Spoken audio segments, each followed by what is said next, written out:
Here is a story we did not have on our international news bingo card. Iran. Yes, the Islamic Republic of Iran is selling itself as a destination for sex change therapy. CBN's Billy Hallowell. Billy, give us the details. When I saw this story, I thought, is this the Babylon Bee? Is there some other thing going on here? It is remarkable. This was actually detailed earlier this month in a New York Times report. Apparently, Iran has become a, quote, pioneer in gender transition operations. They have been forcing it on LGBTQ people there in the country, according to the New York Times.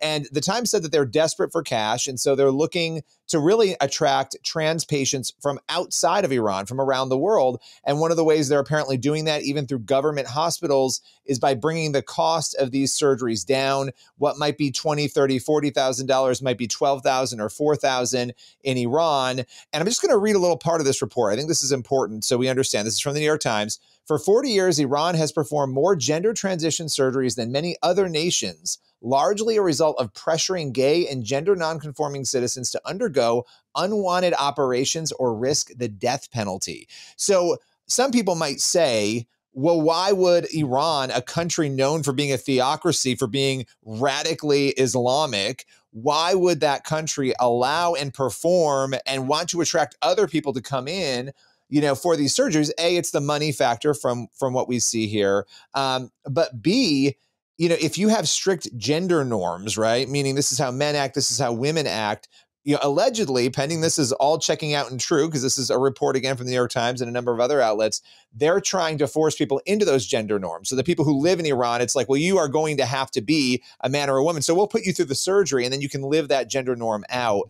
It is very bizarre, Raj. Very bizarre. Well, before we even got started talking and we were, going back and forth with articles, I was like, there's no way this is true. And then, here's an article from the Christian Post. I'm like, okay, but this has to be some sort of like fringe thing. And then it's like the New York Times. It's like, okay, this is a real story. This is actually happening and happening on a mass scale.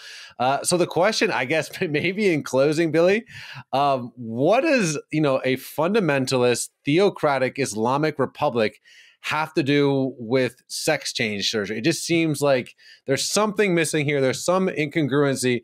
What's going on?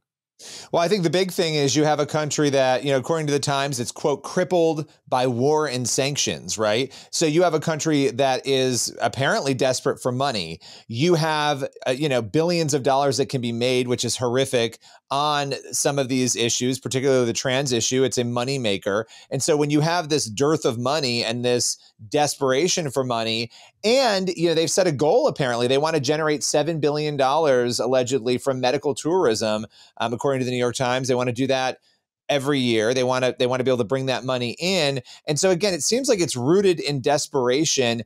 And remember, there's two categories of people here. There's the outside people they're trying to bring in. And they even interviewed somebody from America, from Orange County, California, who is in Tehran getting a surgery right now. And so they're trying to bring people in and they're going to give you apparently luxury hotel. It's like in sightseeing tours if you come in and do this. But then you have the people living there who are forced into these surgeries, which is, again, much more in line, with obviously forcing people to do things they don't want to do. But again, it is strange considering the Islamic belief system that they have there.